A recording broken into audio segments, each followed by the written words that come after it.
Bonsoir à toutes et à tous et bienvenue dans le tout premier numéro d'Actu Vilta, votre nouveau rendez-vous consacré à l'actualité de notre chère et tendre ville viltaneuse. Et pour cette première, on est très heureux de recevoir Madame Annie Brumin, responsable du Centre socioculturel des Viltaneuses. Comment tu vas, Annie ? Ça va très bien, je te remercie. Merci pour cette invitation.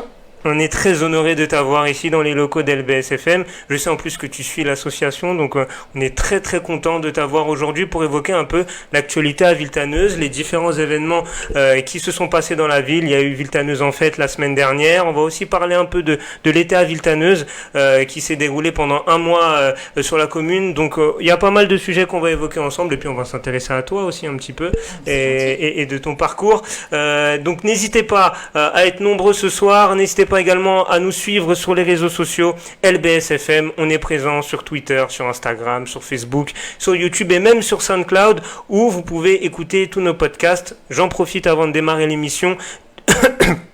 Deux podcasts, c'est l'émotion. Deux podcasts sont sortis aujourd'hui. Le Bisport, l'émission sportive, vous en avez l'habitude, tous les lundis à 21h. C'est sorti ce matin. Et également l'émission avec le groupe de rap CG6 qu'on a reçu également hier. Donc n'hésitez pas à aller écouter tout ça et à partager autour de vous. Voilà pour cette intro et cette partie promotion. On va s'intéresser à toi, Annie, maintenant. Parlons de Viltaneuse, parlons de son actualité. Étant fait partie de cette actualité à Viltaneuse, on va commencer par l'événement le plus récent. Viltaneuse en fait, c'est un peu le forum des associations de la commune. Comment justement ta structure, le centre socioculturel, s'est impliqué dans cet événement ?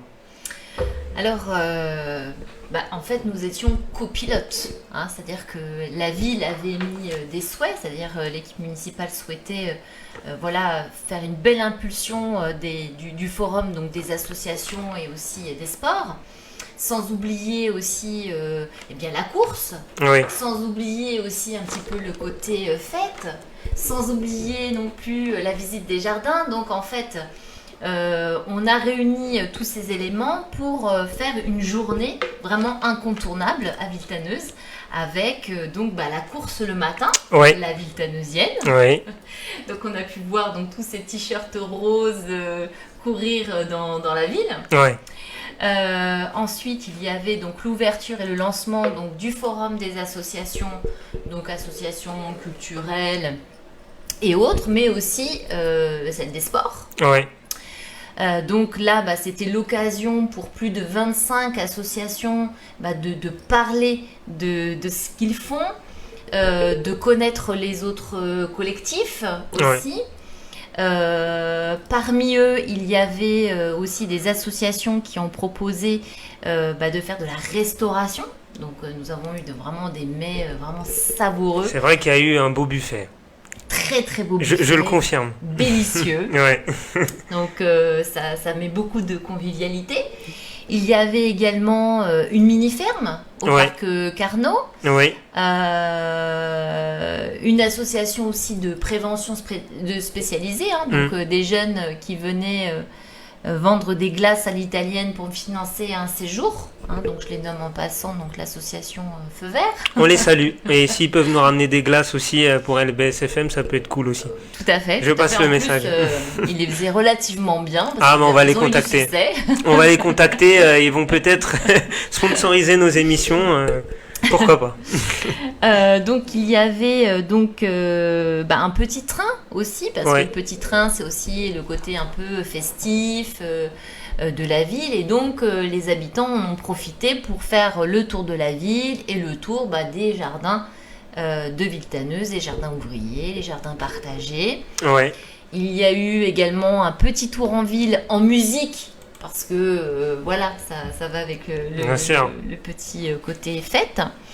Et puis nous avions également une scène pour laquelle les associations ont pu faire des démonstrations, donc parfois des démonstrations avec même des élèves, pour montrer un petit peu ce qu'ils font toute l'année, et puis que ça donne envie, pourquoi pas, de s'inscrire. De de la danse. Là, c'était plus en forme de spectacle, où là, tout le monde était invité à reproduire les mouvements de danse. Donc, c'était très fun, très, très jeune. Et là, il y avait vraiment tout le monde, des tout petits bouts, des mamans. Toute génération confondue. Toute génération vraiment à taper dans les mains et à faire des petits pas de danse. Et il y avait également le parcours patrimonial qui avait été également proposé d'une manière autonome. Tout le monde pouvait se procurer ce petit livret et faire le tour des étapes vraiment incontournables de la ville. Donc autant dire que cette journée était vraiment très riche, très dense. Et à la fois, c'est vrai que tout le monde en avait besoin aussi de retrouver un peu de la joie, de la fête et de la bonne humeur. C'est clair. Donc le CSC a été donc le copilote avec le service culturel, la démocratie locale, puisque c'est nous qui sommes le plus en lien avec la population. Mais c'est vrai que je n'oublie pas du tout nos collègues des services techniques, parce que sans eux, il n'y a pas tout ce montage de matériel et ils font vraiment un travail formidable. Tous ces bénévoles, ces barriéristes avec les barrières pour bien sécuriser la course et aussi des services dont on parle un peu moins, mais celui de la restauration. C'est-à-dire que quand les coureurs sont arrivés, il y avait les collègues du service restauration qui proposaient aussi une collation, de l'eau, un petit peu à manger pour se restaurer et être bien accueillis aussi. C'est important. Voilà, donc autant dire que c'est une journée qui se fait à plusieurs mains. Oui. Voilà. Une grosse équipe, effectivement, pour couvrir et pour mettre en place tout ce que tu viens de nous évoquer. Du coup, quel a été le retour des Villetaneziens ? Je pense que durant le forum, même après, tu as dû discuter avec pas mal d'habitants. Qu'est-ce qui en ressort par rapport à ce... Alors, beaucoup de plaisir pour eux de sortir de cette joie de monter dans un petit train, de découvrir ce que font aussi les associations, d'aller chercher une crêpe ou une glace à l'italienne. Donc, c'est vraiment le côté un peu fête, avec le souhait d'avoir plus d'activités, plus d'animation, parce que c'est vrai qu'il y a beaucoup de familles qui viennent, des familles entières avec des poussettes, des enfants un petit peu de toutes les tranches d'âge. C'est ça. Et c'est vrai qu'il faut aussi bien les occuper. Oui. Donc ce retour d'avoir un peu plus justement peut-être d'animation, mais vraiment une joie globale, c'est vraiment senti ce jour-là. Ouais, je confirme, on y était pour un reportage audio. D'ailleurs, j'en profite, je le cale. Le podcast est disponible pareil sur notre SoundCloud LBS-FM si vous voulez écouter cet événement de l'intérieur. Le retour des associations. Là, on a parlé des habitants. Comment les associations ont vécu cette journée ? Est-ce qu'ils ont été satisfaits de l'exposition que vous leur avez donnée ? Est-ce que peut-être il y a des axes d'amélioration pour l'année prochaine ? Quels ont été les échanges après avec ces structures-là ? Alors, les associations, donc ces collectifs, sont aussi des habitants. Donc, ils représentent aussi des voix donc, de ces habitants. Et globalement, ils sont assez contents qu'il y ait eu cette belle journée d'offerte, mais à la fois quand même aussi avec le sentiment de se dire on pourrait faire mieux. D'accord. Voilà, on pourrait faire mieux. Alors comment est-ce qu'on pourrait faire mieux ? Eh bien, peut-être c'est de vraiment regrouper tous les forums, puisqu'on a eu le forum de la rentrée vraiment tout début septembre. Celui-ci est arrivé vraiment, c'était le 18 septembre, donc ça donne peut-être une notion un peu de quelque chose qui est un peu haché. Voilà, donc on en a discuté ainsi. Mais il y a eu aussi la rencontre entre collectifs, la naissance aussi de projets aussi en commun. Des choses qui font que c'est vrai que si on ne se retrouve pas, si on n'a pas un espace de dialogue et d'échange, eh bien c'est des moments qui sont un peu privilégiés, en tout cas. Donc là, ça s'est produit, donc on a un petit peu les deux. On a du positif, des pistes d'amélioration, et on compte bien les solliciter Oui. pour faire le bilan et surtout construire Oui. l'année prochaine un forum qui soit vraiment leur image parce qu'ils ont aussi l'expérience et ils sont force de proposition. Donc il faut vraiment qu'on s'appuie sur les associations. Du coup, tu as parlé du forum de rentrée qui était le 4 septembre. Est-ce que le CSA a une implication sur cet événement ou c'était un événement qui était peut-être organisé par d'autres services de la ville? Quelle a été votre implication sur cet événement? Alors sur cet événement, on a été sollicité, Oui. mais il fallait qu'on choisisse un petit peu aussi les lieux et les espaces où on allait aussi être à pied d'œuvre. Oui. Donc le forum de la rentrée, c'est vrai que c'est un forum assez spécifique sur tout ce qui va être un peu scolaire. Oui. Alors c'est pas qu'on n'y avait pas notre place, mais encore aurait-il fallu que nous ayons notre programmation déjà d'établie, ce qui n'était pas encore le cas à ce moment-là. Donc il y allait pour tenir une permanence pour dire on aura bientôt des activités à vous proposer. On n'y trouvait pas trop d'intérêt. Oui. Voilà. D'où l'idée peut-être l'année prochaine peut-être de tout regrouper. Ouais. Pour avoir une cohérence finalement sur tout ce qui va être un peu forum, mobiliser tous les partenaires, parce que là, une famille pourra à la fois rencontrer et l'enfance et la jeunesse, un peu, ça a du sens en tout cas. Oui. Plus globalement maintenant, sortons un peu de ces deux forums-là. Quel est le lien qu'a le centre socioculturel avec les associations de la ville au quotidien? Comment vous les suivez? Comment vous les accompagnez? Alors, on a un volet donc très très important au CSC avec justement la vie des associations. Donc, on va dire que le CSC et mon poste en question représente vraiment l'interlocuteur vraiment privilégié des associations. C'est-à-dire que avant même qu'on devienne une association, on peut me solliciter pour avoir des idées, pour affiner, on va dire, un projet d'une naissance d'association, se renseigner sur comment on crée une association, comment est-ce qu'on rédige des statuts. Ça, c'est le genre d'accompagnement que je peux offrir. Quand on est déjà constitué en collectif, eh bien, on peut aussi avoir besoin d'un accompagnement pour monter un projet, une action. Je peux être aussi l'intermédiaire, c'est-à-dire que c'est moi qui vais être la porte d'entrée entre les associations et les collègues des services villes ou pleines communes ou pour les arrêter, etc. Donc je suis là pour faciliter les mises en place, les projets qui, de surcroît, vont donner naissance à des projets puisque les personnes sont plus accompagnées. Oui. C'est aussi la mise en place de formations. Oui.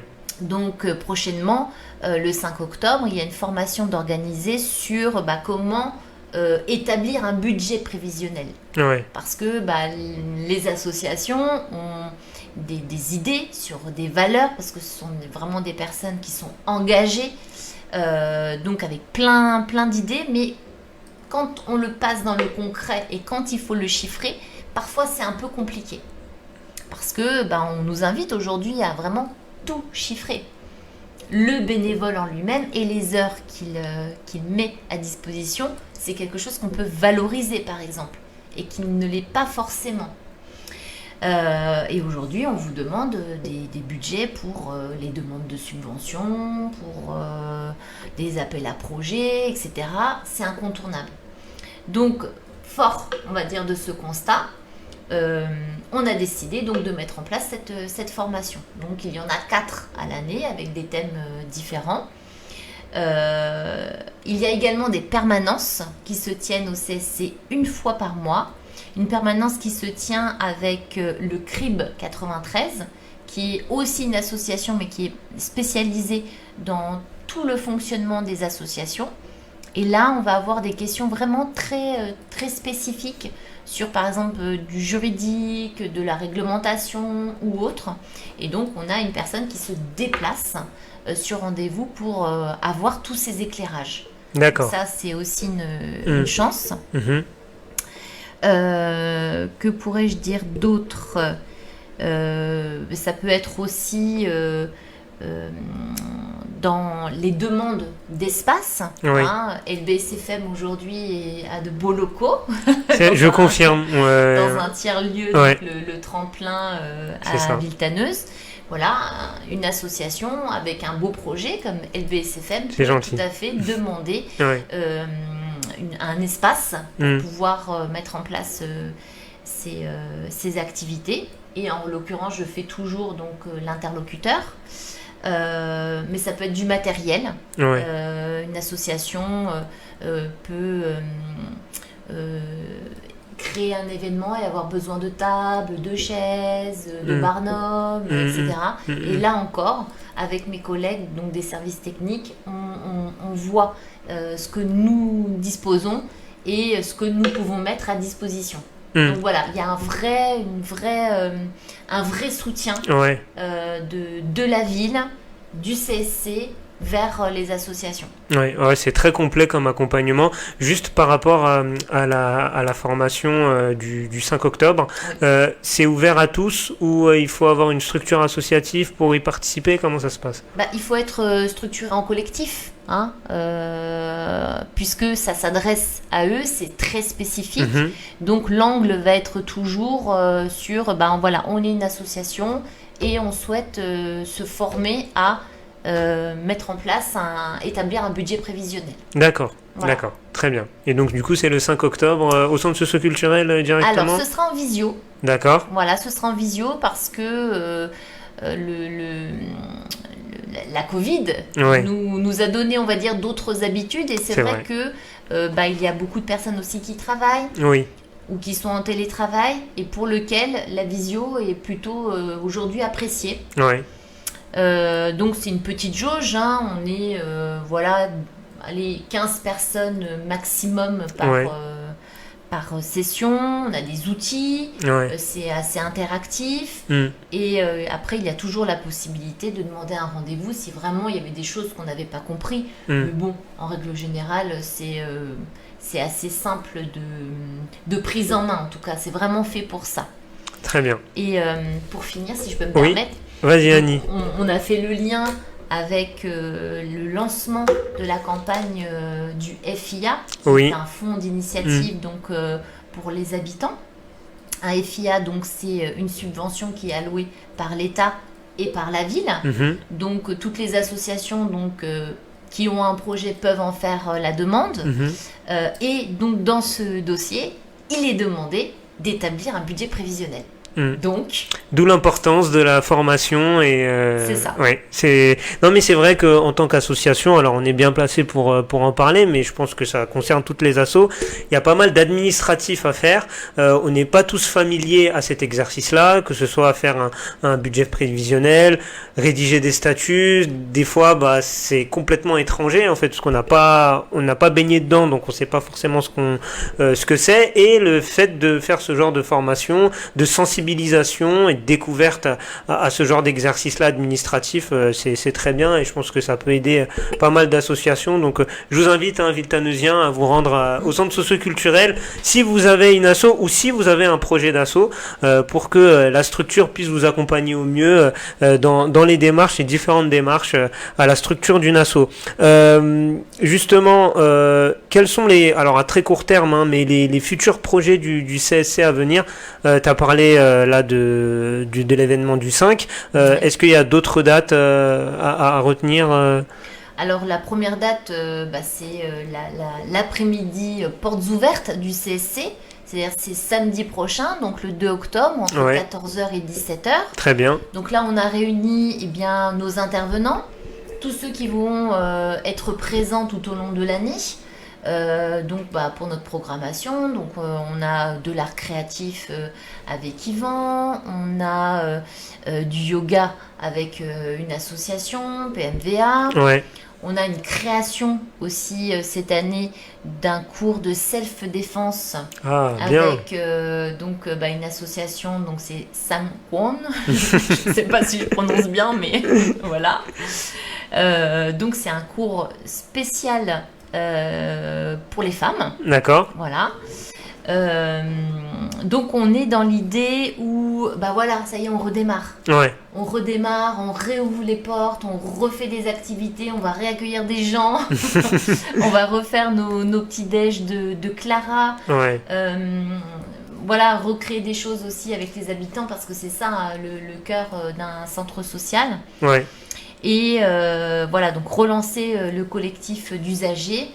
Et au CSC, bien, nous avons on va dire une spécialité, c'est-à-dire qu'on aime beaucoup tout ce qui touche à la parentalité. Voilà, donc il y a un bel effort de fait dessus, avec aussi notre création, puisque tous les samedis matins, il y aura là les matinées du jeu au CSC, où qu'on soit petit ou qu'on soit grand, on pourra venir s'essayer à du matériel ludique et à passer bien, un ça. bon moment. C'est très bien. Une belle programmation qui arrive en tout cas pour le CSC. Donc les portes ouvertes, c'est ce samedi, c'est ça? Samedi 2 octobre à partir de 14h. C'est ça. Donc voilà, tu peux donner l'adresse du centre socioculturel? Oui, c'est une avenue Jean Jaurès à Villetaneuse. Yes, donc allez vous y rendre samedi pour découvrir ce que le centre socioculturel propose.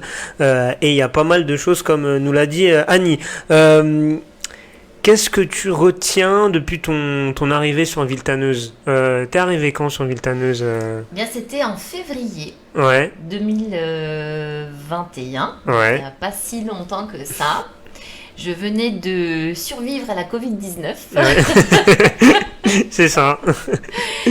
Et donc, voilà, je suis arrivée dans un contexte voilà, assez particulier. Hein. Donc, le CSC était fermé. Alors, on n'avait pas forcément le droit de faire des activités. Après, il fallait qu'on voit au niveau des jauges. Il y avait un nombre de personnes par mètre carré, etc. Ouais. Donc, on avait lancé toute une programmation pour les vacances de Pâques. Et pratiquement au dernier moment, on a dû les revoir parce qu'on n'était plus autorisé à les dérouler. Donc, ça a été un peu du yo-yo. Hein. C'est pour ça que je parle de lancement... parce que c'était pas évident, on marchait beaucoup sur des œufs. Ouais. Donc, qu'est-ce que je pourrais dire que je retiens? Voilà, c'est ce côté, alors, bien sûr, pas évident, mais à la fois riche. Parce que ça nous a aussi obligés à revoir notre manière de faire, d'être ensemble, de travailler. Oui. Et bien, par exemple, à ce moment-là, il y a eu beaucoup de collectifs qui se sont dit il faut qu'on fasse quelque chose. On ne peut pas rester sans rien faire, alors qu'il y a plein de gens qui sont encore plus dans la précarité qu'avant. Et il y a eu vraiment un bel élan de solidarité avec plusieurs collectifs qui se sont mis à cuisiner, à donner des repas gratuits. Et ça, vraiment, c'est quelque chose dont je reste assez marquée par ce bel élan de générosité, quoi. Effectivement, c'est vrai que le Covid a réveillé peut-être le côté généreux, le côté solidaire de certains habitants.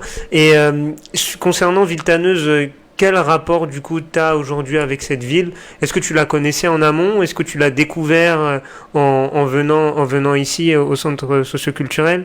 Oui, je l'ai découvert. C'est vrai que jusqu'alors, je n'avais pas vraiment de raison de m'arrêter à Villetaneuse. Il n'y avait plus de piscine. Donc c'est vraiment cet emploi qui m'a permis de découvrir cette ville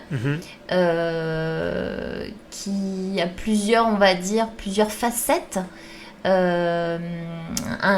Comment dire, comme une pierre précieuse, mais qui est encore, qui a encore plein de choses sur lesquelles il faut encore travailler, structurer.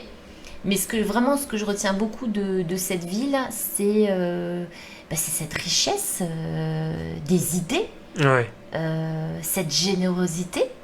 Vraiment, c'est un territoire qui est chaud, qui est vraiment attachant. C'est le terme. T'as appris à aimer Villetaneuse avec le temps et ça se voit, tu as l'air de bien t'y sentir. En tout cas, il y a pas mal de choses qui vont se mettre en place avec le centre socioculturel, du coup avec toi. Et bienvenue à Villetaneuse. Bon, même si maintenant ça fait ça fait quelques mois que tu es là, mais c'est bien que tu puisses aujourd'hui t'y sentir bien. Et c'est important, je pense, pour toi et pour le centre socioculturel. Ton parcours avant Villetaneuse, dans le milieu social, dans le milieu associatif, c'est quoi?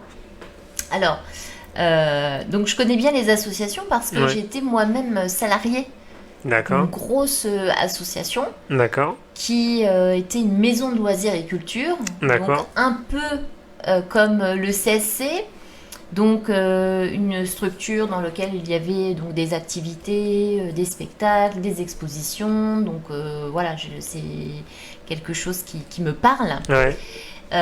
Et moi, j'avais la fonction, en fait, moi j'étais responsable du secteur ludothèque. D'accord. Voilà. Et j'avais la responsabilité également de l'animation globale de la structure et de la programmation jeune public. D'accord. Voilà.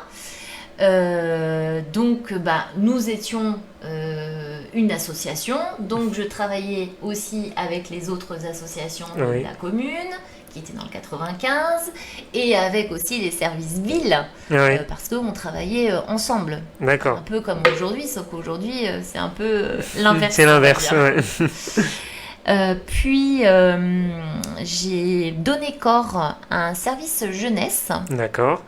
Donc, un service jeunesse qui existait, mais pour lequel il n'y avait pas de pilote. Donc, voilà, c'était pas très efficient. Et donc mon recrutement a permis donc à cette commune d'ouvrir une structure déjà pour les jeunes, parce qu'elle n'existait pas, et d'arriver petit à petit à sortir un peu les jeunes de cette vision un peu consumériste et un peu de on est en droit d'avoir des sorties, et donc il faut que la mairie elle nous finance des séjours, etc. En ayant une vision un petit peu de ce que c'est qu'une ville, comment est-ce qu'elle fonctionne, c'est quoi être citoyen, etc. Il y a beaucoup de citoyenneté en fait dans ton travail, de la sensibilisation à qu'est-ce qu'être un citoyen, peut-être même leur faire découvrir comment fonctionne, comme tu viens de le dire, une ville, comment les décisions peut-être sont prises, c'est très intéressant ce que tu dis, parce que c'est vrai que c'est une facette qui n'est pas accessible à tous, et je trouve que ta sensibilisation a été est très bénéfique. Merci beaucoup. Ce que j'avais essayé en tout cas d'initier, c'est que ce soit pas scolaire. Parce que souvent ça passe par des choses qui sont un peu on est attablé, c'est scolaire, etc. Donc là on était plus dans le faire. Donc par exemple il y avait un événement que proposait la ville, bien j'invitais donc mes collègues qui pilotaient cet événement, qui allaient leur présenter en amont, avant même qu'il y ait les flyers de sortie, avant même que le programme était ficelé, pour voir ce que les jeunes, eux, avaient envie d'y trouver, quelle place ils pouvaient avoir, quel rôle ils pouvaient avoir à jouer dedans. Et ça a vraiment changé les choses. Parce que du coup, ils se sont sentis entendus. Et à partir de là, la mayonnaise a commencé à prendre petit à petit sur les loisirs éducatifs. Moi, je leur partageais vraiment d'une vision très transparente le budget que nous avions. Et donc, on ne pouvait pas mettre tous les jours de l'Astérix, parce que forcément, le budget, il allait forcément se réduire. Donc, on était vraiment dans une transparence et dans le faire ensemble. Voilà. Donc, c'est une expérience qui m'a beaucoup apporté. Et ensuite, je suis arrivée ici, à Villetaneuse. Voilà.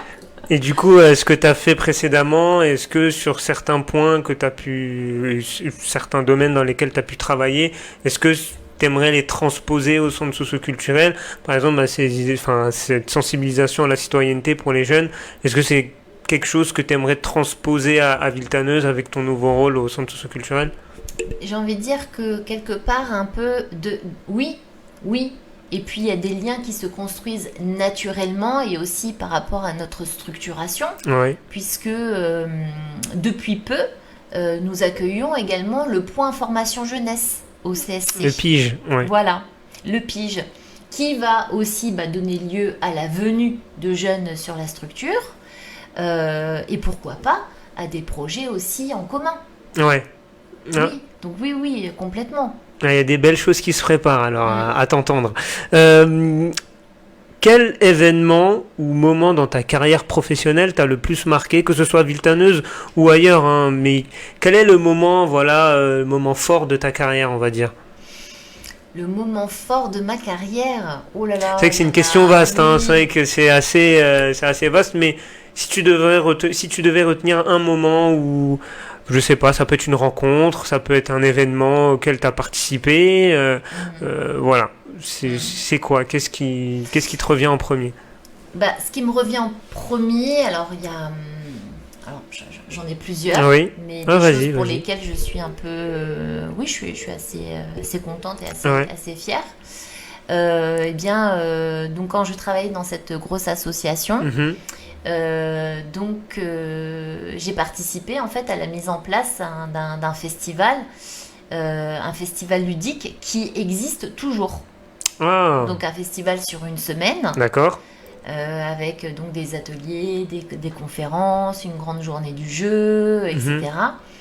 Et c'était un festival qui réunissait vraiment beaucoup de partenaires, des associations, les amicales des locataires, des quartiers environnants, les services villes, et je trouvais que vraiment ça avait du sens, et je me sentais vraiment à ma place, et avoir une vraie utilité dans ce genre d'événement, parce que ce qu'on y voyait se dérouler, c'était des jeunes qui venaient justement du service jeunesse et qui venaient filmer l'événement, d'autres qui étaient des journalistes en herbe et qui venaient prendre un petit peu ce que les gens, ce qu'ils pensaient, ce qu'ils venaient faire, etc., pour en monter un reportage.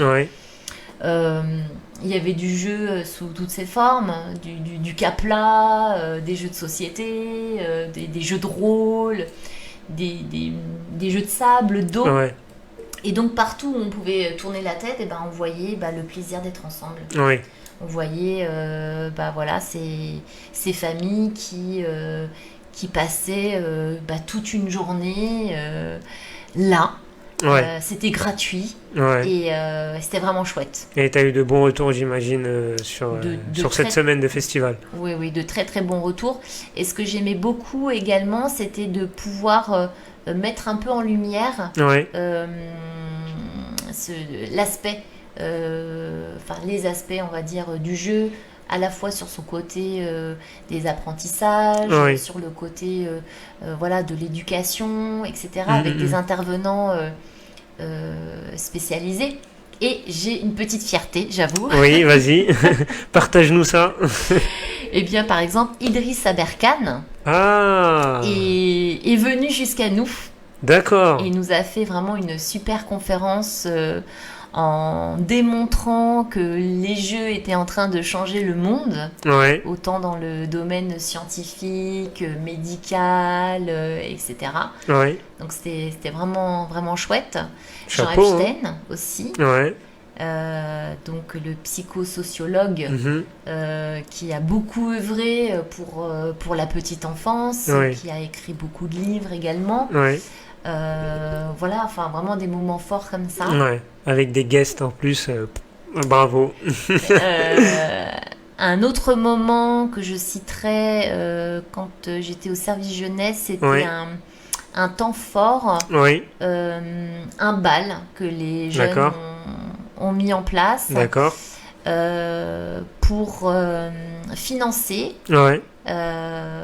pour aider en tout cas à l'achat d'un fauteuil pour une petite fille qui était en situation de handicap D'accord. Et là, pour le coup, ce sont les jeunes qui ont aidé une association que je salue d'ailleurs, D'accord. l'association Monsieur Nez Rouge. On les salue. Voilà, un ami à moi. D'accord. Et voilà, et lors de cette soirée, il y a eu un certain montant de D'accord. récolté qui a permis de finaliser cet achat. D'accord. Et là, encore une fois, c'était un moment fort. D'ailleurs, je salue aussi la petite Kimaya qui a eu son fauteuil ergonomique tout rose, la couleur qu'elle voulait.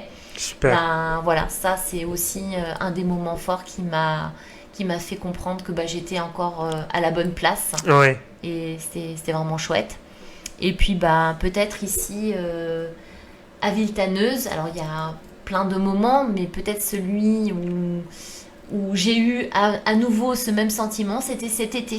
Ouais, sur l'été à Villetaneuse. Ouais. Sur l'été à Villetaneuse avec ces familles qui reprenaient un peu vie en sortant enfin et puis en jouant à l'eau, en regardant les spectacles, les ça parades. fait du bien à tout le monde cet été à Villetaneuse. C'est vrai que même si le temps des fois n'était pas au rendez-vous, mais on sentait quand même que les gens avaient envie de s'extérioriser, de sortir dans un cadre un peu de vacances, de voir autre chose après cette crise Covid, cette longue crise Covid qu'on a subie. Cet été à Villetaneuse est tombé à pic et j'ai eu pas mal de retours aussi des gens qui ont participé, que ce soit en tant que ils ont participé à des ateliers ou même ceux qui ont travaillé, les t-shirts bleus je les appelle, oui. qui étaient là et qui ont vraiment fait un gros taf, mais eux aussi ça leur a fait plaisir d'être dans cet environnement là de loisirs, de fêtes et vraiment cet été à Villetaneuse c'était une vraie réussite à ce niveau là. Merci beaucoup. C'est normal, c'est sincère. Pour terminer, Annie, qu'est-ce qu'on peut te souhaiter pour la suite ? Pour ma carrière professionnelle ? Pour ta carrière professionnelle, même en général, qu'est-ce qu'on peut te souhaiter ? Eh bien, d'être invitée plus souvent, peut-être. Tu es la bienvenue, Annie. Tu connais l'adresse, voilà. Donc tu viens quand tu veux, tu toques à la porte et on t'accueille. Eh bien, pas grand-chose, j'ai envie de dire, qu'on continue à œuvrer ensemble, à faire des beaux projets. Voilà, moi, ce qui me tient à cœur, c'est vraiment d'être disponible pour les associations. Bientôt, je vais l'être davantage, donc vraiment, je m'en réjouis. Et puis, de faire évoluer aussi le centre social avec des nouvelles activités. Et puis de répondre tout simplement aussi aux besoins des habitants avec les habitants. C'est important. Merci beaucoup Annie en tout cas d'avoir accepté l'invitation, d'être venue ici dans nos studios. C'est la première fois que tu viens. Oui. Et que tu connais l'asso depuis longtemps, mais c'est la première fois que tu viens ici dans notre local. Donc on est très heureux de t'avoir accueilli. Et puis tu reviens quand tu veux, comme je l'ai dit tout à l'heure. Maintenant tu connais l'adresse, 30 rue de l'Université. Tu viens et... on fait des podcasts ensemble. Voilà, comme ce soir. Le prochain rendez-vous, on l'a dit, c'est le 2 octobre, journée portes ouvertes au centre socioculturel à partir de 14h. Donc venez nombreux découvrir ce centre socioculturel et tout ce qu'elle propose. Merci à tous de nous avoir suivis. Le podcast qui sera disponible dès demain sur notre SoundCloud LBS FM. Bien sûr, le replay de l'émission sur notre page Facebook LBS FM, le même nom. Et puis suivez-nous sur l'ensemble de nos autres réseaux sociaux. LBS-FM, ça ne bouge pas. Merci encore. Le prochain rendez-vous avec LBS-FM, c'est jeudi 19h pour Radio 4 Quarts, émission en partenariat avec Urban Street Reporter et Espoir et Création. Donc soyez au rendez-vous, l'émission qui sera diffusée sur la page d'Urban Street Reporter, mais qui sera partagée sur la page LBS-FM, donc ce sera disponible en direct. Je tiens aussi à remercier, c'est vrai que je le fais pas souvent, notre partenaire MNG Radio, qui nous suit, qui nous accompagne dans cette aventure LBS-FM. Et d'ailleurs le podcast de cette émission sera également sur MNG Radio. C'est une radio locale melunaise qui est maintenant au Mets-sur-Seine et qui diffuse sur le département de Seine-et-Marne et qui diffuse nos émissions, qui sont partenaires avec nous. Donc c'est vrai que je les salue pas assez. Alors il y a le petit logo bien sûr sur le Facebook Live, mais voilà, un petit mot aussi pour MNG Radio qui va du coup rediffuser cette émission dès demain sur leurs antennes. Merci encore Annie. Merci et puis à toi de toute façon on se dit à très vite. Très vite. On aura l'occasion de se voir du coup sur pas mal d'autres événements. Merci encore. À bientôt. Salut à tous.